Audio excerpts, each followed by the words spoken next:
ನಗರದ ಟಿಳಕ್ವಾಡಿ ಪ್ರದೇಶದ ನೆಹರು ರಸ್ತೆಯಲ್ಲಿರುವ ಬಹುಮರಡಿ ಅಪಾರ್ಟ್ಮೆಂಟ್ನಲ್ಲಿ ವೇಶ್ಯಾವಾಟಿಕೆ ನಡೆಸಲಾಗುತ್ತಿದೆ ಎಂಬ ಖಚಿತ ಮಾಹಿತಿ ಮೇರೆಗೆ ಟಿಳಕ್ವಾಡಿ ಠಾಣೆ ಪೊಲೀಸರು ದಾಳಿ ನಡೆಸಿ ತೆಲಂಗಾಣ ಮೂಲದ ಯುವತಿಯನ್ನು ರಕ್ಷಿಸಿ ದಂಧೆ ನಡೆಸುತ್ತಿದ್ದ ಮಹಿಳೆಯನ್ನು ಬಂಧಿಸಿದ್ದಾರೆ.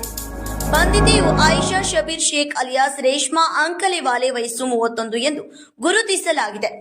ಆರೋಪಿತೆ ಅಪಾರ್ಟ್ಮೆಂಟ್ನಲ್ಲಿ ಮನೆ ಬಾಡಿಗೆ ಪಡೆದು ತೆಲಂಗಾಣ ರಾಜ್ಯದ ಯುವತಿಯನ್ನು ಅಲ್ಲೇ ಇರಿಸಿಕೊಂಡು ಗಿರಾಕಿಗಳನ್ನ ಮನೆಗೆ ಕರೆಸಿ ಅನೈತಿಕ ಚಟುವಟಿಕೆಗಳಲ್ಲಿ ತೊಡಗಿದ್ದಳು ಎನ್ನಲಾಗಿದೆ. ಈ ಕುರಿತು ದೂರಿನ ಮಾಹಿತಿ ಆಧರಿಸಿ ಸಿಪಿಐ ಪರಶುರಾಮ್ ಪೂಜೇರಿ ನೇತೃತ್ವದಲ್ಲಿ ಮಹಿಳಾ ಪೊಲೀಸ್ ಸಿಬ್ಬಂದಿಗಳನ್ನು ಒಳಗೊಂಡ ವಿಶೇಷ ತಂಡ ಕಾರ್ಯಾಚರಣೆ ನಡೆಸಿತು. ದಾಳಿಯ ವೇಳೆ ಯುವತಿಯನ್ನು ರಕ್ಷಿಸಿ ಆರೋಪಿಯನ್ನು ವಶಕ್ಕೆ ಪಡೆಯಲಾಗಿದೆ. ಪ್ರಾಥಮಿಕ ತನಿಖೆಯಲ್ಲಿ ಗಿರಾಕಿಗಳಿಂದ ಪಡೆಯುತ್ತಿದ್ದ ಹಣದಲ್ಲಿ ಯುವತಿಗೆ ಅಲ್ಪ ಪ್ರಮಾಣದ ಹಣ ನೀಡಿ ಉಳಿದ ಹಣವನ್ನ ಆರೋಪಿತೆ ಲಾಭಾಂಶವಾಗಿ ಇಟ್ಟುಕೊಳ್ಳುತ್ತಿದ್ದಳು ಎಂಬ ಸಂಗತಿ ಬೆಳಕಿಗೆ ಬಂದಿದೆ ಎಂದು ಪೊಲೀಸರು ತಿಳಿಸಿದ್ದಾರೆ.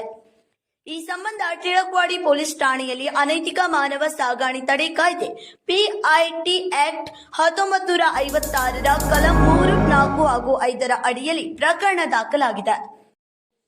ಸಮೀರ್ ಅರ್ಬಾಮಿ, ಗೋಕಾಕ್ ನ್ಯೂಸ್ 23.